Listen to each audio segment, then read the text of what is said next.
Podcast.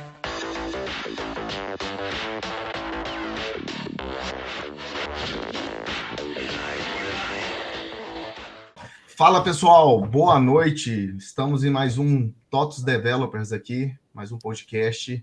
Estou de volta. Meu nome é o Emerson Guimarães, para quem não me conhece. Sou Tribe e Product Manager dentro da área de Framework da TOTOS, tá? Hoje estou com uma convidada ilustre aqui, a Paty Parra. E para me ajudar na conversa com ela, chamei como co-host a Aline Lariguet, tá bom? Paty, queria te convidar aí, antes de mais nada, né? Seja bem-vinda, é um prazer ter você aqui conosco. E queria te pedir para compartilhar um pouco mais sobre o seu papel dentro do Git, onde eu já adiantei, né? Onde você trabalha, por aí vai, e sua jornada aí rapidinho com a gente, tá? E fica à vontade. Mas antes eu tenho uma curiosidade. Eu queria muito saber por que se escreve P-A-C-H-I como Paty. Então, eu vou começar do começo. Eu fui para os Estados Unidos para ser babá em 2013. E quando perguntavam meu nome, eu escrevia Paty com TI, que a gente fala no Brasil, eles leem Patty. Então, meu cérebro bugava muito. E Patrícia, eles falam Patricia. Então, eu não entendia o que estava falando comigo. Então, eu perguntei para o meu patrão americano, viu? Como que escreve Paty? Como que vocês escreveriam Paty? Aí ele escreveu assim. Aí meio que eu adotei e foi muito longe. Agora eu não consigo desadotar. Legal, é porque As buscas. vira uma palavra mundial, né? Tipo, todo mundo vai pronunciar Paty em qualquer canto que você for. Sim. Ah, legal. Obrigado pela curiosidade, que eu estava doido para perguntar isso. Mas vamos lá, me conta um pouco sobre você, seu trabalho. Então, eu sou a Paty, eu sou Developer Advocate no GitHub. Gente, eu detesto usar termo em inglês, mas Developer Advocate não tem uma tradução, certo? Em português é ficar embaixadora dos desenvolvedores, mais ou menos, mas fica muito estranho. Para quem vai usar o Translate, vai ficar advogado do Dev. Então, não né? Eu fiz 2 anos de Direito, só que eu parei, não dei Direito. Mas eu não cheguei a ser advogada de verdade, então peguei um Advocate. Eu trabalho no GitHub. Não é Git, tá? O Git é outra ferramenta. Essa é uma coisinha assim, gente. Boa! É outra ferramenta. Acho que o Git é outra coisa. É engraçado que isso é uma dúvida que todo mundo, que assim, quem está começando não entende que Git é uma coisa que GitHub é outra. Por isso que eu sempre dou bronca em pessoas mais sênior que chamam GitHub de Git. Obrigado. É confuso. E brasileiro tem que abreviar.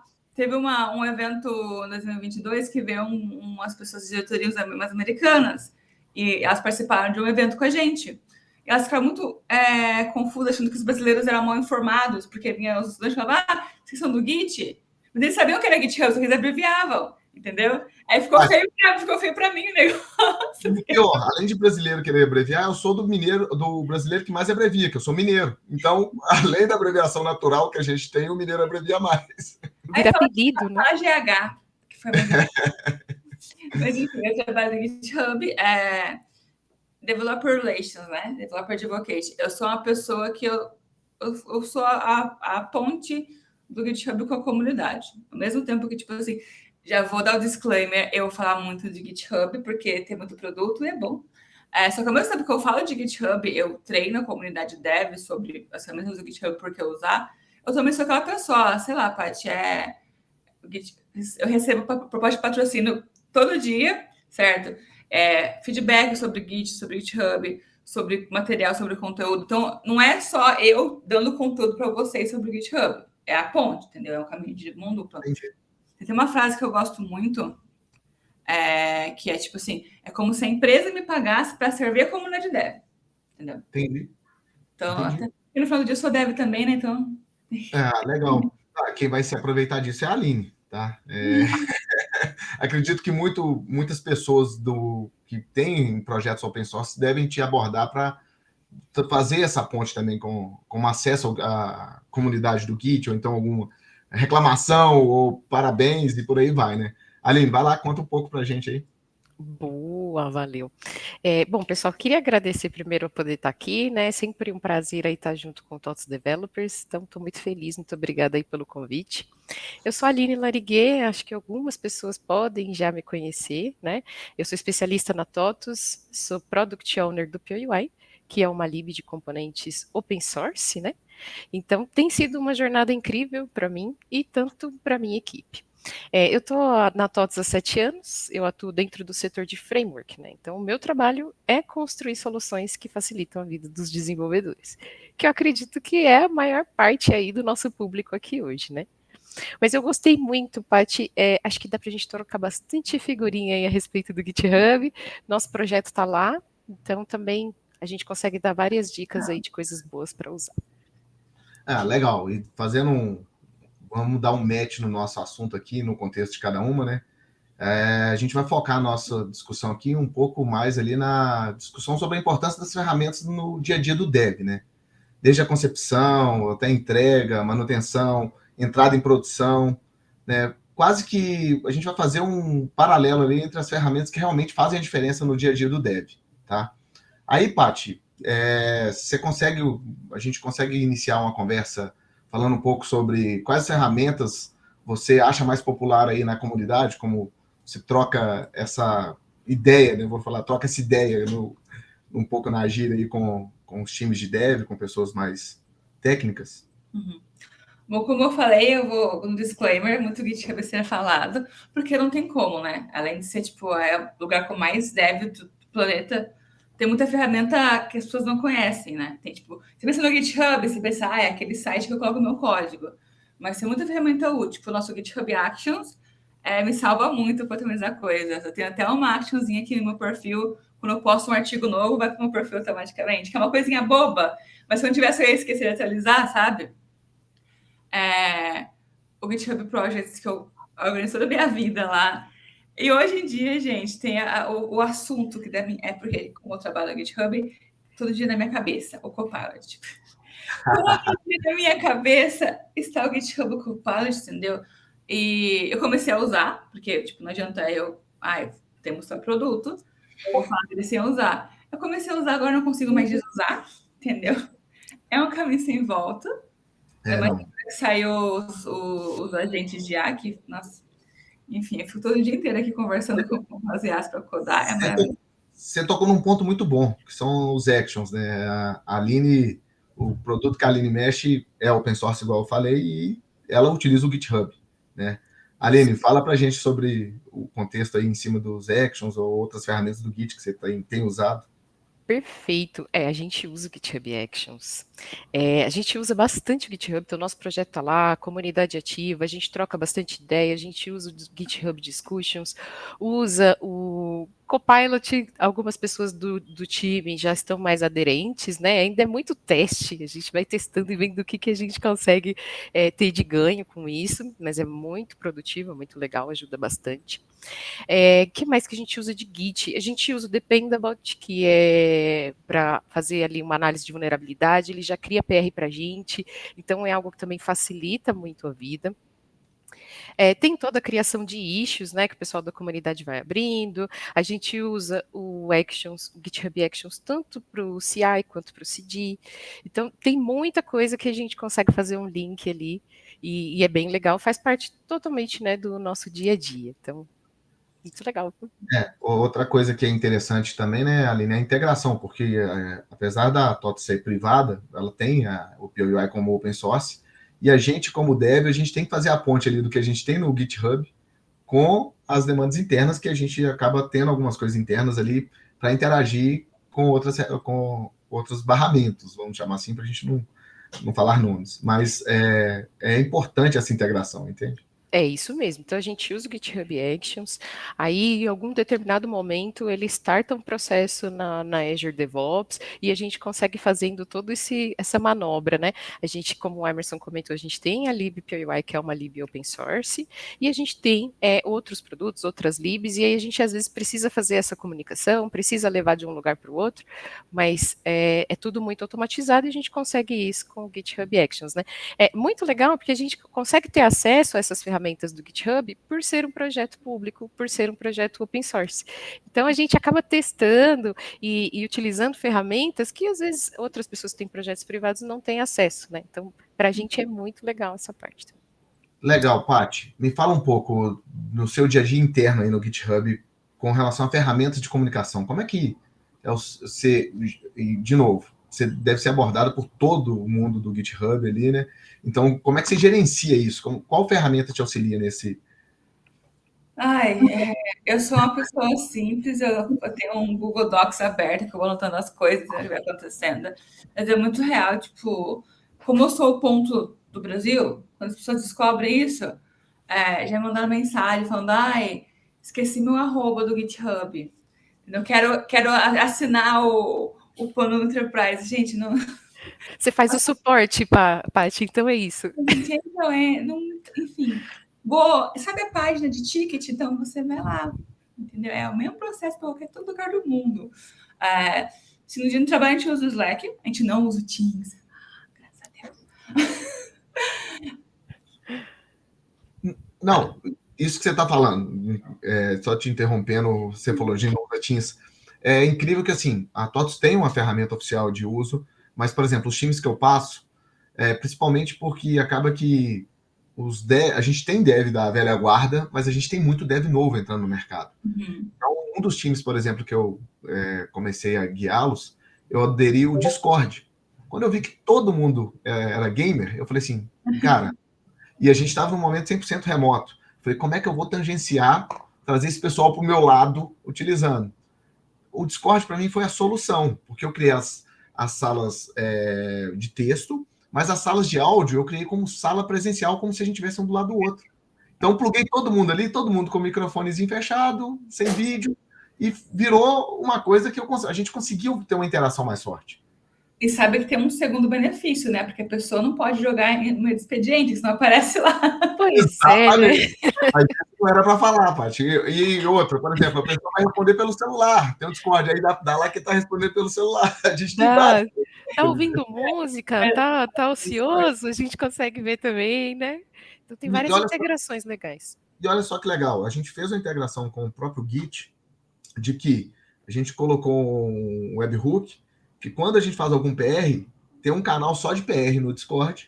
Legal. Ele notifica todo mundo que o PR foi para quem for fazer o code review ou aprovar ali, já notifica todo mundo. Então a gente acabou criando, o Discord virou o que o Teams tem proposto para fazer toda a integração com o ambiente Microsoft ali.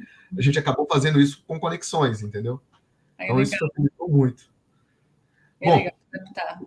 Desculpa, você ia falar alguma coisa? Não, foi que é legal essa adaptação que vocês têm de cada time usa a ferramenta que é melhor para eles. É bem legal. Claro, a gente não abandona a oficial da empresa, né?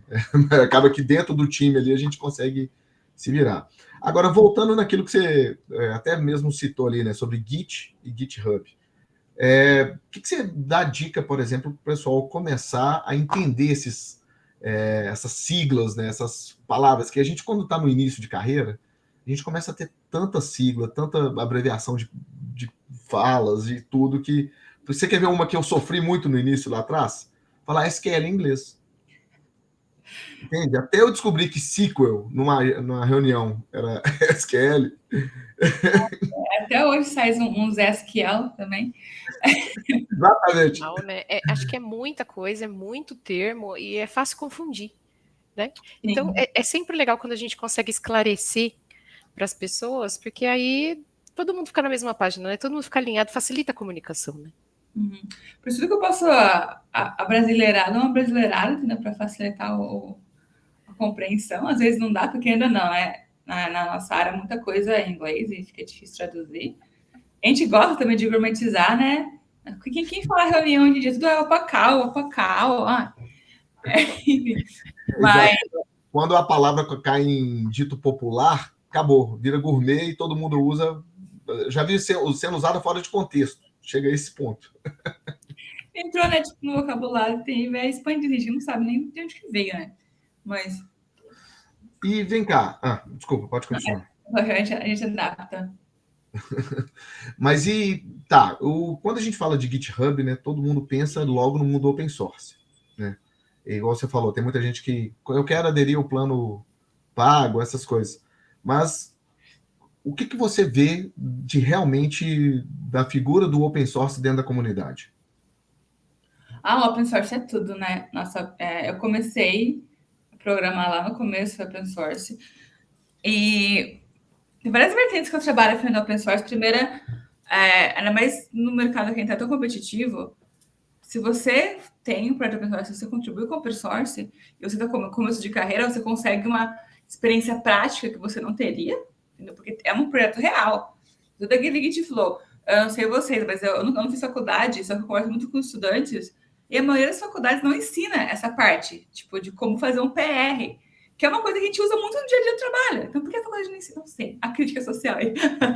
Então, e você contribuindo com o GitHub, com um projeto open source, pode ser um projeto pequeno. Eu sempre falo, gente, você não tem que querer contribuir com linguagem, com React, com bibliotecas gigantescas. Às vezes, seu amigo fez um sitezinho pro gato dele, você pode ir lá e fazer um PR para ajudar aquilo lá, sabe? Não tem que salvar o mundo, a gente não... Tem muito projeto que é bem... Até hoje no meu GitHub tá o primeiro site que eu fiz, que é bem feinho, mas tá lá para me lembrar das origens, sabe? Então, vai lá, Aline, desculpa. Não, eu ia comentar alguma coisa sobre a fala da Paty, mas eu perdi o fio aí. Não, é igual você falou, Paty, o primeiro PR a gente nunca esquece, o meu tá lá, foi um trabalho de faculdade que eu fiz aquele... Vocês já viram um joguinho que é de 1 a 9? Aí você tem que ordenar as peças? E, tipo, eu fiz aquilo e eu falei assim, tá, eu tenho que salvar isso em algum lugar para conseguir compartilhar. E foi quase uma semana para descobrir como é que fazia um PR. E eu realmente senti falta disso, que na faculdade, tá, você prepara a ideia, alguns professores aí não ensinam ali o next, mas realmente, no nosso mundo, acaba que a gente começa a separar, né, muitos devs da curiosidade dele querer explorar ali. E inevitavelmente, a gente acaba acostumando com isso o resto da carreira, né? O tempo todo a gente buscando conhecimento autodidata ali mesmo para tentar sair lá na frente. Sim. Eu lembrei o que eu ia falar. Era sobre ainda a parte das contribuições, né? Que, poxa vida, né? As pessoas pensam que quando elas vão contribuir com alguma funcionalidade, tem que ser uma super funcionalidade. As próprias pessoas criam uma expectativa em cima disso, né? E às vezes você ajuda muito se você contribuir com uma documentação que não está muito clara, se você contribuir com coisas que são menores e mais fáceis, estão mais acessíveis, estão mais fáceis de entender do que uma super funcionalidade, né?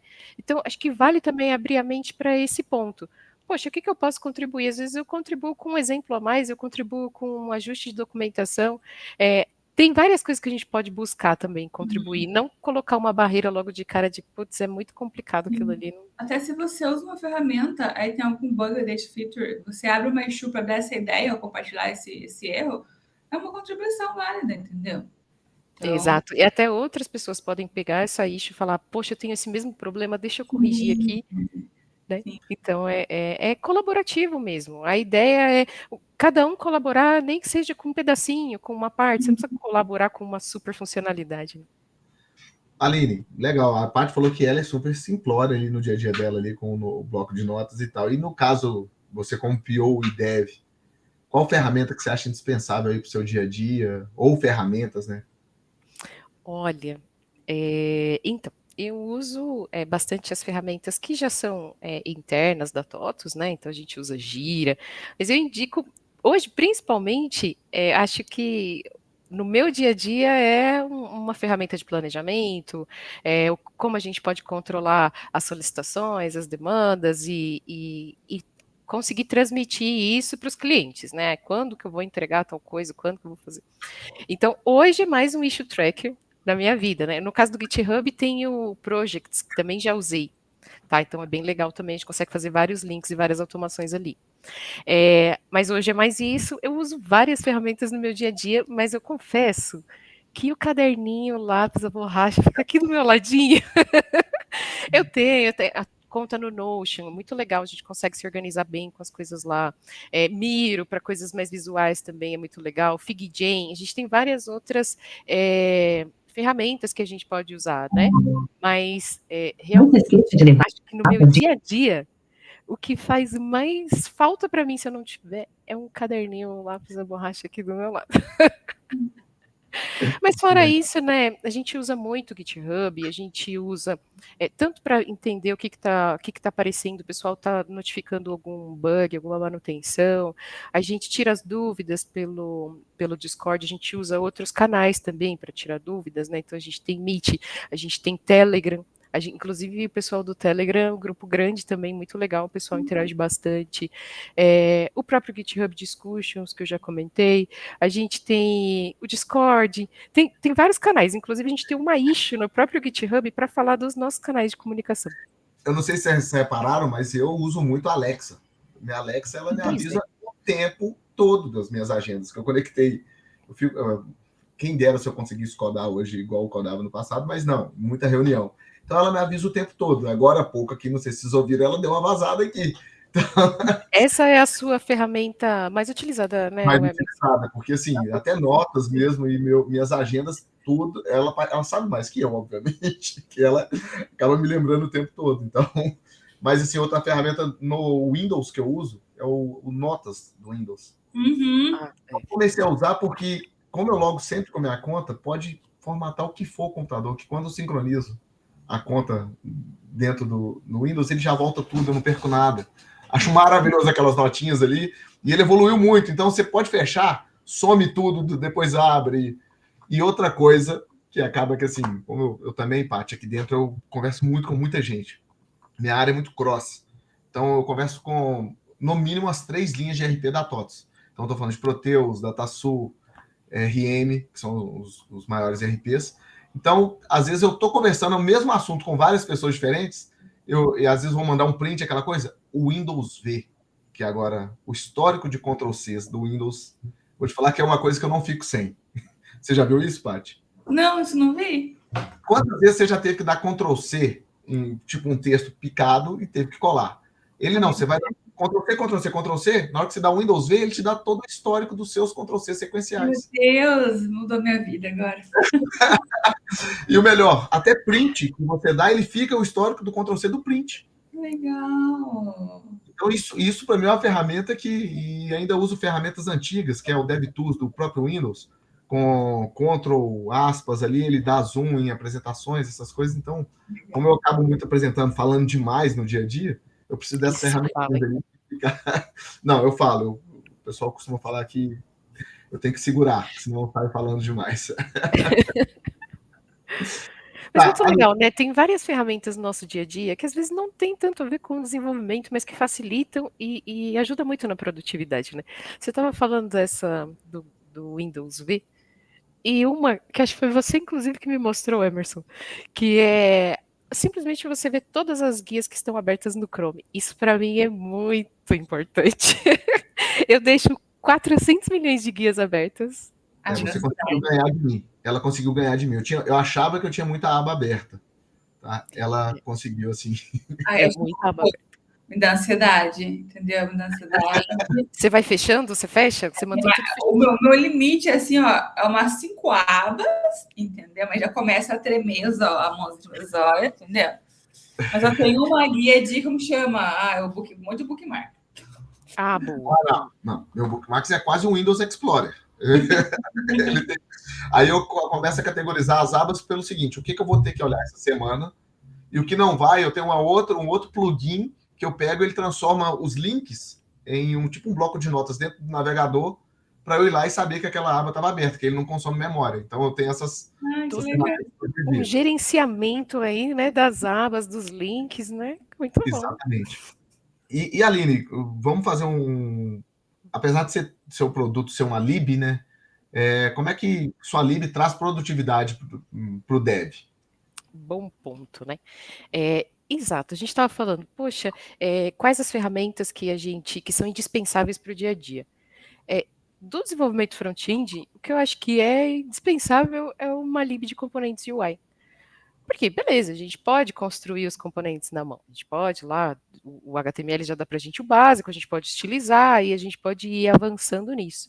Mas quando você começa a reaproveitar componentes, reutilizar, você quer, poxa, um botão, um input, eu vou ter regra de input, eu vou ter validação, vou ter mensagem de erro, e aí você começa a aumentar aquele componente, e aí faz sentido desenvolver tudo isso na mão e até da manutenção, porque quando você começa a aumentar o time, vai começando a ter, poxa, eu mexi aqui, mas ó, deu um bug nesse componente aqui. E aí você vai focar o esforço do seu time em componentes, sendo que hoje, né, no mercado aí tem diversas libs, né? Então, o POUI é uma lib de componentes, ela é open source, então ela aceita colaboração também, é muito legal por conta disso. A gente implementa o design system da TOTS. Então, é muito legal porque a gente já entrega os componentes com uma usabilidade validada, a gente entrega com acessibilidade, né? O nosso padrão é o AAA de acessibilidade. Então, além de componentes, que hoje a gente tem mais de 90, a gente tem templates, tem componentes dinâmicos que são montados via metadados, componentes que já você passa para ele o valor, a string ali do serviço, e ele já vai fazer a busca na API, já volta, por exemplo, uma tabela, uma grid, e já volta com os dados populados. Então, a gente tenta o máximo possível entregar bastante produtividade aí para quem usa a nossa lib. E aí, já queria aproveitar, né? Quem não conhece... Ela vai abrir um chamado para você, Paty. Ela vai abrir um chamado para você. Quem não conhece POUI, entra lá no nosso portal, então po-ui.io. Lá já tem o linkzinho para o GitHub, e aí deixa lá uma estrelinha lá para a gente, que a gente gosta muito, a gente fica muito feliz quando o pessoal reconhece aí nosso esforço, né, de tentar entregar sempre o melhor, né, para a comunidade, para a empresa, para todo mundo. Então, a ideia é essa, POUI é open source, qualquer pessoa pode usar, né, então fica aí a dica, se você não conhece, entra lá para ver como é que é. Vou aproveitar e fazer um convite aqui ao vivo, então. Toda sexta-feira eu faço um programa que chama Open Source Friday Brasil. Eu trago alguém que mantém um repositório com base brasileira, entendeu? Então, se você quiser participar, estamos aí. Audiência. Muito legal, muito legal. A gente vai legal. Sim, já que o convite está feito, a gente aceitou, tá? E a gente está falando de ferramentas, o problema hoje em dia, a gente tem tanta ferramenta que a decisão mais difícil é qual ferramenta que eu vou começar a usar. O que vocês... Vamos conversar um pouco sobre a opinião de cada um aí, assim. Vou começar a usar a ferramenta. E eu, por exemplo, já cheguei ao ponto de usar uma ferramenta cada semana e falar assim, não é essa, aí eu uso a outra. No final, eu falei, eu vou fazer a minha, que eu gostei de cada uma.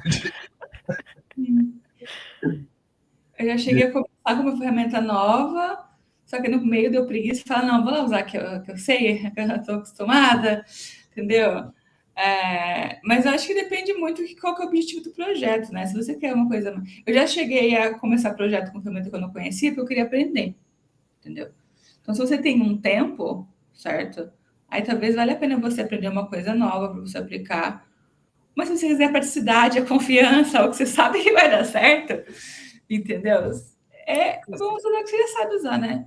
Porque tem muita ferramenta. Sabe o que eu falei no começo que eu uso o Google Drive aqui para fazer as coisas? Porque tem muita ferramenta. Já testei todas as ferramentas de apresentação do mundo, aí tem muita coisa, aí você fica perdido, tipo Notion. Eu acho o Notion lindo. Tem um monte de coisa lá, eu fico querendo ver template, que no final eu não faço o que eu vou fazer lá. Então, assim, com ferramenta, geralmente, para mim, o básico, bem feito, é o melhor, sabe? Eu sempre procuro as ferramentas com menos... Por exemplo, sexta-feira eu apresentei com um projeto open source chamado Marmite, que eles fazem um blog. Seu blog é muito fácil para dev, você instala o comandinho lá, sobe o seu blog, ele só pega todos os arquivos MD numa pasta e transforma em post. E, tipo, fazia um ano que eu fiz 10 mil blogs, porque tudo é muito complexo, tinha muita coisa, eu desistia dos meus blogs, eu conhecia esse que é mais simples. Fui lá, meu blog tá no ar, tipo, meia hora tá no ar. Que legal, Aline, olha só, isso que ela tá falando, você pode pensar ali em ter um ponto MD para fazer publicação das... Eu gostei, eu super gostei, viu? Já anotei aqui o nome. Que hoje a Aline, ela, dentro da stack dela, ela tem, claro, não é um ponto MD, né, mas em cima do código ele tem comentários que ela gera a documentação do portal dela dinamicamente pelo código. Então, assim, a gente não tem um ambiente para documentar separado do código. Documentou o código, então isso é versionado. Então, subiu a versão da stack, vai subir a doc também. Então, ela usa muito. Mas você falando isso aí, já é um outro caminho para fazer publicação interna, um blog interno da própria ferramenta. Pois legal. Super legal, super legal. Anotei aqui que eu vou fazer uns testes. Hein? Agora, voltando um pouco sobre esse ponto que vocês comentaram de escolher, eu não sei. eu tenho muita dificuldade com isso. Porque eu começo a... Se eu tenho muita opção, se eu tenho uma opção, beleza. Eu tenho uma opção, é essa que eu vou, tá tudo resolvido. Agora, se eu tenho muitas opções, eu começo a entender uma a uma. Ah, esse ponto aqui, então a outra é melhor. Ah, esse aqui, então essa. Aí, isso vai me gerando mais dúvida de qual eu devo escolher. E eu fico, às vezes, num movimento meio que infinito de não vou conseguir resolver. É tipo você ir num estacionamento, tipo de shopping. E aí você chega lá, tem só uma vaga. Nossa, que alegria. Tem uma vaga, tá lotado, tem uma vaga aqui, ótimo. Agora você vai no estacionamento do shopping e tá cheio de vaga. Aí você fica rodando, qual que é a mais perto da porta? Qual que é a coberta? Qual que é... Você começa a gerar mais complexidade para para tomar essa decisão, né? Então, às vezes a gente fica tanto tempo tomando essa decisão, e às vezes era algo mais simples, ou que você já faz hoje, já resolve, que nem você comentou, uma ferramenta mais simples te atendeu melhor. Acho que isso também é um ponto para a gente avaliar. Essa complexidade, beleza, é só um momento, né? Então, depois que eu entendi, que eu aprendi como usa, eu vou ganhar produtividade com isso? Ou não? Poxa vida, ela tem mais funcionalidade, mas acaba aumentando a complexidade e aí eu acabo não vai me ajudar no dia a dia, né? Então, acho que fazer testes do tipo, poxa, deixa eu testar essa daqui, fazer estudos, fazer POC, né? A gente consegue ter melhor uma ideia de como aquilo vai funcionar, pesquisas, de entender o quanto está engajado, quanto a comunidade ajuda naquele tipo de dúvida daquela tecnologia ou daquela ferramenta, né? Isso é bem importante também, né? Para você ter suporte, do tipo, poxa vida, eu não estou conseguindo fazer uma coisa aqui. Ah, mas tem muito conteúdo na comunidade. Isso é um ponto muito importante, ver o quão ativa é a comunidade da tua ferramenta. Porque ela meio que diz a vida, né? O prazo que tem. Porque você vai no, sei lá, no Discord ou no GitHub Discussion, não tem nada. Você põe uma pergunta no fórum, fica uma semana sem responder. Porque é uma coisa que é de dev, né? A gente fica curioso. É o único povo, eu acho, que acaba o expediente, vai lá trabalhar mais em projeto pessoal, né? Então a gente gosta, tipo, ninguém tem que chamar a gente para ir lá no Stack Overflow responder perguntas, sabe? Então, se não tem ninguém fazendo isso para essa ferramenta, é meio uma red flag. A ferramenta não é viva, a ferramenta não está viva. Então, não é bom investir em um projeto que não seja um projeto pessoal muito simples nessa ferramenta, porque provavelmente não vai ter acompanhamento. E nesse ponto de comunidade, aí eu vou voltar até no que você falou do Copilot. Como é que você está vendo tanta comunidade que você mexe com várias comunidades aí, e o próprio GitHub está sendo as discussões sobre IA dentro do lado do dev, ali no código mesmo. Como é que está sendo isso? Estão caminhando mais para a parte de testes? Estão caminhando já para gerar código mesmo? Como é que você está percebendo isso no mercado hoje? Primeiro eu quero falar uma coisa que quando o Copilot saiu, ele era pago para todo mundo. Eu lutei muito para regionalizar o preço, não regionalizaram. Então, quando lançou a versão gratuita, eu fiquei muito feliz, certo? Porque a gente sabe que $10 para americano é dinheiro do café, né? Para nós, $10 Pois é. Então, mas eu tô muito assustada com a velocidade da evolução dessas ferramentas. Tipo assim, 6 meses atrás eu fazia X coisas, agora hoje eu faço outra coisa. Tipo, a mesma task que você passou 6 meses atrás, se você perguntar para a mesma ferramenta hoje, é outra resposta muito mais evoluída. Tipo, eu comentei, até agora há pouco a gente estava usando muito os modelos de IA no Copilot, né? E o modelo faz? Você pergunta lá e te responde, mas é direto. Ele pergunta o que você respondeu, nem mais nem menos. Agora a gente plantou o agente te responde, te dá o código, dá a sugestão de como melhorar aquilo, e já quer implementar. Aí fica, Deus, calma, gente, calma, tô entendendo o projeto ainda. Então, assim, eu trabalho com IA, mas eu confesso que eu fico meio assustada, entendeu? Porque sempre que eu vou codar, eu falo lá, por favor, um obrigado, certo? Porque quando eles dominarem o mundo, eles vão lembrar que eu fui educada, a minha esperança é essa. Inclusive, manter uma amizade, né? Tem que manter uma amizade. Mas vocês falaram um ponto bom. Essa semana saiu que, por exemplo, para a OpenAI, o quanto o obrigado, boa noite, bom dia, tem custado como token para eles. Vocês têm noção disso? Tipo assim, será que vão limitar a gente ter uma linguagem formal porque está consumindo token? Azar deles, eu não vou arriscar minha vida. Você não vai mudar a educação. Não. Mamãe me ensinou a ser educada. Eles que lutam, entendeu? Quando lançou aquele bagulho lá da imagem do Estúdio Ghibli, lá ninguém reclamou, né? Do que estava consumindo, né? Exatamente. No nosso caso aqui, assim, a gente está fazendo vários estudos. Eu estou falando no caso do POI, né, Aline? Voltado ali. Eu falo isso porque a Aline trabalha comigo também, tá? Então eu sei da stack dela também.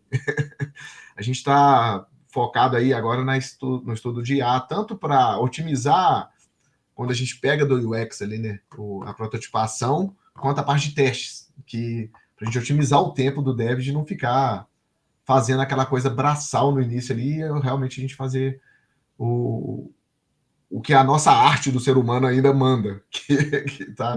O que dá para fazer ainda, né? Ainda, eu estou tendo discussões com várias pessoas de que ponto que vai ser essa disrupção, porque também saiu, você viu quebrando que a IA quebrou o teste de Turing, né? Nossa, eu vi por cima, mas teve um concorrente aí que parece que a IA interna meio que criou termos e condições sozinha, tá ligado? Tipo, você só pode usar tantos tokens, a IA que deu os limites, sabe? Deu, para mim deu, é só até aqui que vocês podem ir. Eu vou começar a preparar para me mudar para a Amazônia, entendeu? Lá no meio do mato. Mas você vai achar um Starlink para te deixar conectado. Você acha que não consegue ficar meia hora sem internet? A luz já fica começando a tremer, tipo, meu Deus, tem que ver o Instagram. Bom, pessoal, acho que nossa conversa está legal aqui, mas acho que a gente pode marcar um segundo bate-papo, tá? Eu queria fechar aí pedindo algumas dicas ou recursos de cada uma, ou então algum conselho que cada uma quer deixar aí, para a gente fechar o podcast. Paty, quer começar? Olha, para vocês não falarem que eu só falo de GitHub, eu vou compartilhar uma ferramenta que eu uso muito. Não é bem de dev, tá? Como eu trabalho muito com conteúdo, eu tenho que ler muita coisa, porque eu tenho que pegar, ler o blog do GitHub para sintetizar e traduzir. Só que eu tenho TDAH. Então, é muito difícil focar nas coisas. Eu achei uma extensão do Chrome que chama Postlight Reader. Que ela faz? Ela limpa a tela de tudo que é, sabe, aquelas imagens adicional, clareia. Então, facilita muito minha leitura. E tem um botãozinho que eu posso enviar para o meu Kindle também o texto, entendeu? De graça, automaticamente. Então, aquilo assim mudou a minha vida para ler. Muito mais fácil para mim ler as coisas agora.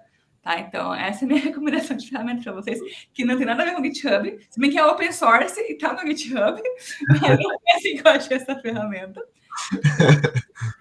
Legal. E a Aline? Boa, eu tenho uma também. Essa daí eu já anotei, viu, Paty? Eu tenho uma que é uma extensão do VS Code. A princípio parece muito bobo, mas é muito útil. Não subestimem essa ferramenta. É o Peacock. Ele é uma extensão que você consegue deixar várias abas do VS Code, várias janelas, cada uma de uma cor. Ah, mas que frescura! Você quer só deixar uma cor diferente? Não, não. Quando a gente trabalha com muitas janelas do VS Code abertas, fica uma loucura. Você muda alguma coisa em uma, você tem que ir para outra, você não sabe mais qual que eu tô, deixa eu ver qual que eu tô.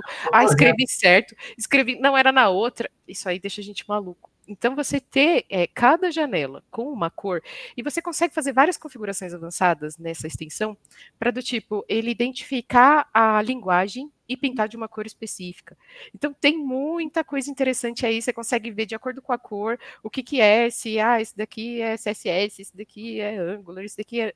Você consegue já identificar ali, então ajuda cognitivamente a você se achar melhor. Fica a dica. Legal. Tô baixando agora. Bom, eu dei a dica das ferramentas que eu uso, tá? Lá atrás. Vou seguir da Alexa também, pedir uma Alexa para fazer minha agenda. Às vezes eu esqueço a reunião, gente. Tô focada em uma coisa, aí vai ver meia hora depois a reunião. Paty, só tem um problema, vira uma questão de amor e ódio, tá? Porque às vezes eu tô no meio de uma agenda porque ela estendeu um pouco, então gravações assim, ela entra falando e simplesmente eu perco todo o ponto de referência. Mas no final das contas é bom. Trate ela com educação. Cortar a reunião também, né? Tipo, a pessoa fica falando muito ser educado, não quer cortar a reunião. A Alexa vai e fala, então, ó. Por isso que eu falei que é amor e ódio. Tem hora que é bom, mas tem hora que... Mas trata ela bem, viu? Trata ela bem, que você não sabe do que ela é capaz. Fala muita coisa. Inclusive, esse é outro, mudar o assunto para outro podcast, que agora vai vir a Alexa Plus, né? Com IA integrada com linguagem natural. Bom. Medo. Bom, pessoal, eu acho que a gente vai encerrar por hoje. Paty, muitíssimo obrigado. Vamos tentar marcar uma próxima aí para a gente conversar mais. Foi muito bom aqui. Aline, muito obrigado, tá? Bom, pessoal, os nossos ouvintes aí, agradeço todo mundo mais uma vez. Curte o nosso podcast aí, compartilha, tá? Abraço para todo mundo aí. E, no meu caso, nesse momento, boa noite. Tchau, tchau, gente. Tchau, gente. Até mais, pessoal. Obrigada.